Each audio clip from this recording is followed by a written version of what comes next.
So welcome back to my channel. This is Dom and a continuation of my fantasy adventures. So you may have seen me opening the Kings of War Orc Army box set that Ken kindly bought me because he wants to hook me on fantasy. And you know, full exposure here, I am a noob around fantasy. It's not something I've done an awful lot of. Little bit of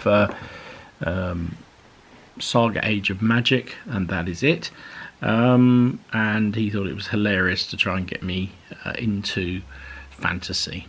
And although I don't think we're going to play Kings of War, he wants to play Warhammer, although I'm kind of very interested by the new Oathmark rules. But anyway, that's by the by. The important thing here is getting the figures done. So the box set, now I'll get all the terminology wrong, but it had 20 of these great axemen. I think that's what you call them. Somebody will tell me. Great axemen.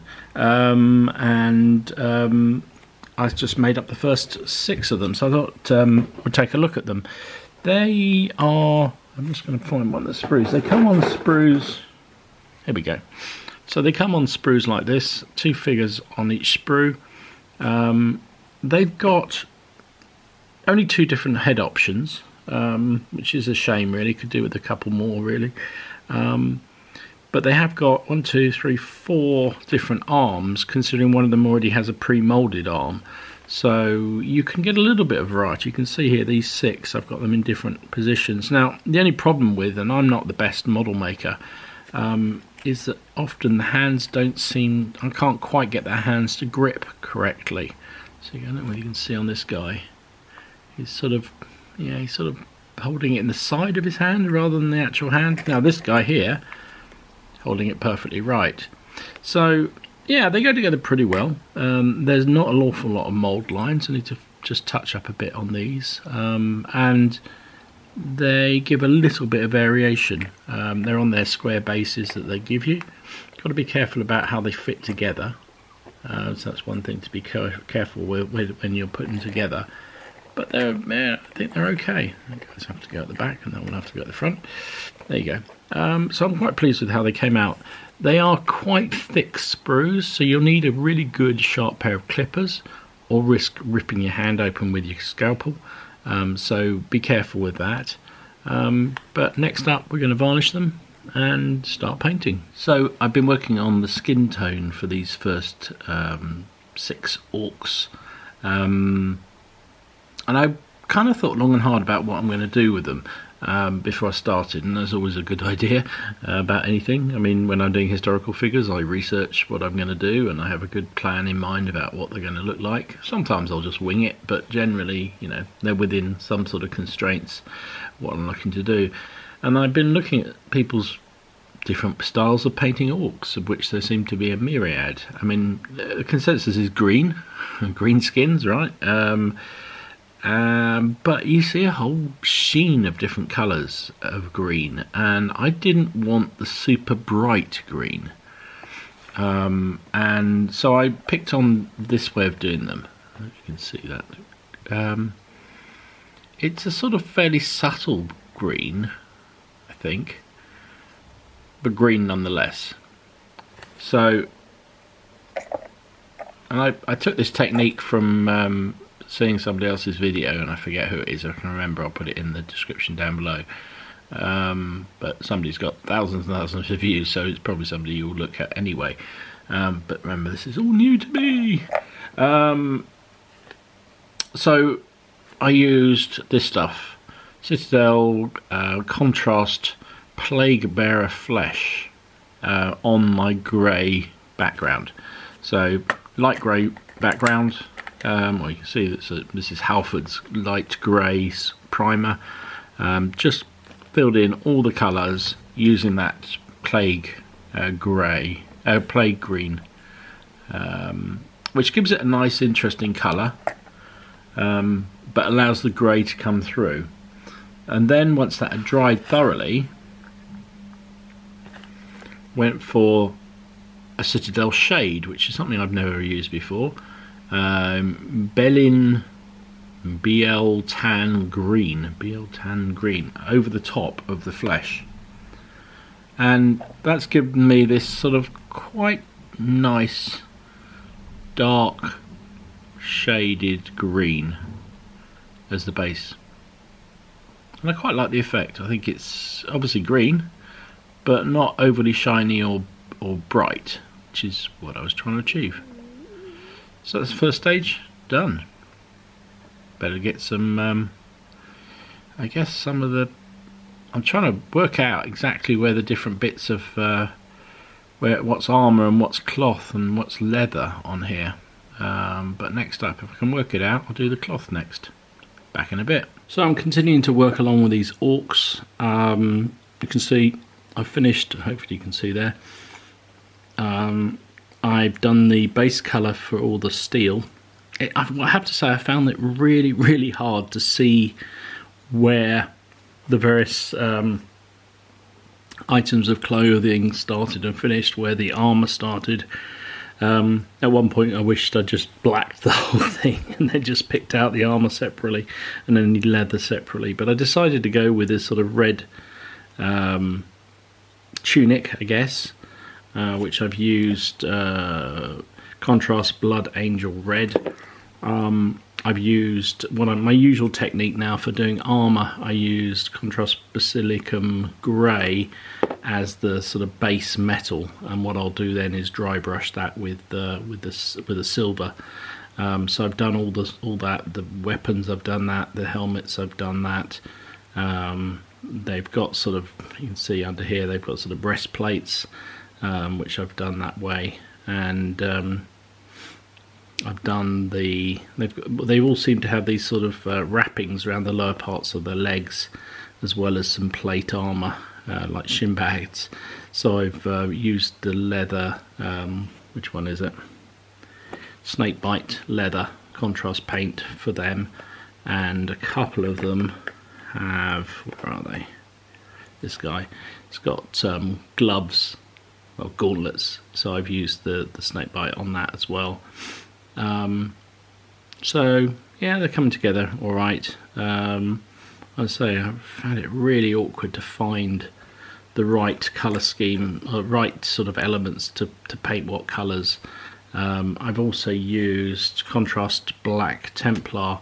They seem to have quite a large sort of leather area on the top of on their sort of shoulders here.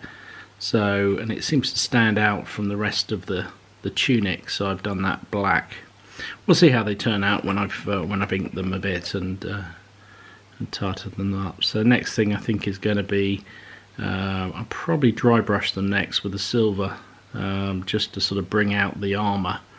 So I know where I'm working as much as anything else, and then start work on the leather, because they've all got big belts and whatnot, so I'll do them next, and then we'll see how it looks, maybe get a wash on it and then take it from there. So, oh, and I've also done the shafts of these two-handed axes, apart from these bits where they've got some sort of grip. So for that I've used, what did I use this one? Oops. Contrast Saiga brown, because I wanted a really dark brown. So there you go. So that's where we are so far. First 6 nearing completion. Well, no, about 50% through, I think. I've also made up the other 14 that will, in fact I've made up 16 other models from the kit, so the rest of this unit of 16 is made up, so I'll just do, next I'll probably do 8 at a time once I've worked out this colour scheme, I'm happy with it, and see what it looks like. So back at the next stage. So next up I've been putting sort of a heavy dry brush of war paint, or army painter shining silver on top of the areas that are going to be armour. You can see it gives, I do this effect with all my historical figures as well. The base colour of the basilicum grey, and then a sort of heavy brush of silver, or even a light brush of silver over the top, just brings out the raised areas a little bit, or a lot, and leaves the recesses quite well. So I've just done that across all the weapons. Got a bit sloppy here, I have to touch this up, but that's fine. Yeah, it's interesting also, you suddenly find areas that you'd missed, because this figure is not exactly perfect. It's not obvious, I mean, where everything lies, what everything is, but I think I've got most of it now. I did find some bits of material that I'd missed. So that's that. You can see I've also missed a bit of his back of his leg there, so I'll have to go back and do that in a bit. But that's fine. And I think the next up, what I'm going to do, I've decided rather than doing the straps and the belts black, rather than doing them brown, I'm going to do them black to match this colour. I think also because it will give them that overall sense of brooding which you need. But they're getting there. They're getting there. Oh, just seen another bit I've missed. This is why it's good to have a look. You go back and have another look. I've just missed. Oops. Is it this one? This one. I've missed this entire plate here, but it gives you a chance for me to show how to do that. So you can see I've got a reasonable amount of paint, and I'm just sort of brushing it over. I describe it as a heavy dry brush. I don't know whether that's a thing or not, but it is for me. There we go, and there's that buckle there. You always end up missing a bit. Don't need to worry too much about getting right to the very edge of the areas that you're doing, because it's going to have a decent wash as the next phase. But there you go, that's where we are with this. Okay, so I think they come together reasonably well. I'm going to put a wash on now. Usually I wash at the end, but I'm going to try a progressive wash, because I've already used a bit of wash on the skin tone, you saw that. What I'm going to try and do is to use different washes as I go for different areas. So I'm going to try using Citadel Agrax Earthshade, mainly because I want the sort of browny effect, because this is quite a brown wash. And I'm going to put it all over the armour that I've painted, and also the tunic areas, just because I want them to have that sort of muddy look. I've got a trusty cheap kids paintbrush here. Someone once talked about in a video trying to apply in one direction, so that's what I'm going to do.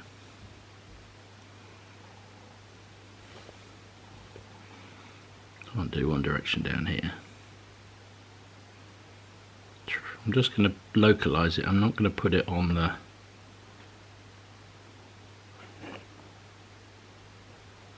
the flesh.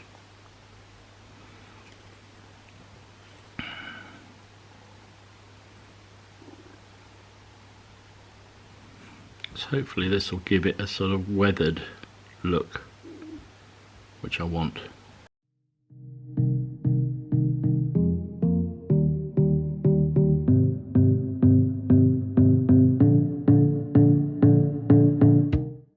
There we go.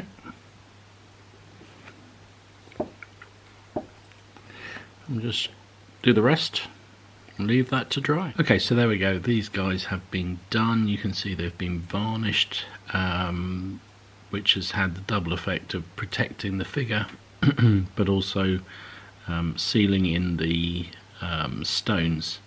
But you can see it's also given them a bit of a shiny effect, and I don't really like that. So what I am going to do next is take my trusty bottle of Vallejo. Oh, actually this is Vallejo, yeah, Iraqi sand, and I'm going to dry brush using a nice big flat brush like this. Just needs a bit of cleaning by the look of it. Literally dry brush all over the models just to take down that sheen, and then I'm going to get a few tufts and just sort of put them on the base in a sort of refined, gentle way. Back in a mo. And there you go. that's the result. You can see the dry brush has just toned down all the colours. It's also taken the shine off them, off the figures. See here, same here. Sort of added a little bit of highlight and made the figure look a little bit more dirty, which an orc should do, right? Now, I did debate putting gore and blood on these fellas, but then in the end I thought, you know what, I'm just going to leave them as they are. I think they look great as they are. You can see I put a few tufts on them, not too many, just a couple of tufts, just to break up the uniformity of those basing materials, and I think the effect is pretty good. Let's have a look at them on the spinny table. And there you go, there's the first 20 orcs I've ever made. And I'm quite pleased with them. They've come out alright, haven't they? Quite pleased with the sort of dirty, dusty feel of them, while sort of keeping some uniformity. And yeah, I think they're actually pretty good. There's enough variation in there when you look at them to think, yeah, there's a bit of difference there between the different figures, although basically they come with two basic poses. But you know, I'm quite happy with how they've come out. I've based them fairly simply, the only issue I have is that the army pack that I got only had one musician and one of his officer type for the 2 units you get, which is a little bit odd. I would have thought there'd be one for each. So I've sort of positioned basically jiggery pokery with this guy, so he's sort of punching the air saying come on forward boys, as the officer or as the unit commander, and the musician will have to go in the other one. But yeah, I'm happy. I think they're my first units ever, first orc unit ever. I'm quite pleased. I think they've come out well. Now, so my question for you guys, if you made it this far into the video, what do I do with the second one? And what do I do any subsequent units? Do I keep to the same colour scheme? So basically they've all got red tunics on, or do I do them a different colour? I'm not sure myself yet. Do I keep the whole theme of every unit in the army to have basically red tunics, or do I have different colours, so that I can have a red unit, a blue unit, a green unit, whatever? I probably wouldn't go green because that mixes too closely to the green skin, but yeah, I'm not sure yet. I have to think about that. But any thoughts, let me know. Units of colours or all the same standard colour? Don't know. Anyway, let me know what you think. I'm really pleased with how they came out myself, but maybe it's just me. But I'm quite happy. The models are nice. They went together really well. Yeah, I'm going to look forward to doing the other 20 odd I've got, plus the, I think there's ogres or trolls, I forget which in there. Plus I picked up a couple of extra troops that I will on eBay, which I will do up just to build out the army a bit, and then when I get the chance I can go stomping on Ken's dwarves. Coming for you, mate. Anyway, hope you enjoyed it. If you did, please give it a like and subscribe to the channel if you haven't already done so, and let me know in the comments down below what you think and what you think I should do with the units. Should I carry on with the red scheme, or should I break it up and have a variety? I'm still not sure. Anyway, stay safe, keep well, and I'll see you again soon. This is Dom, signing out.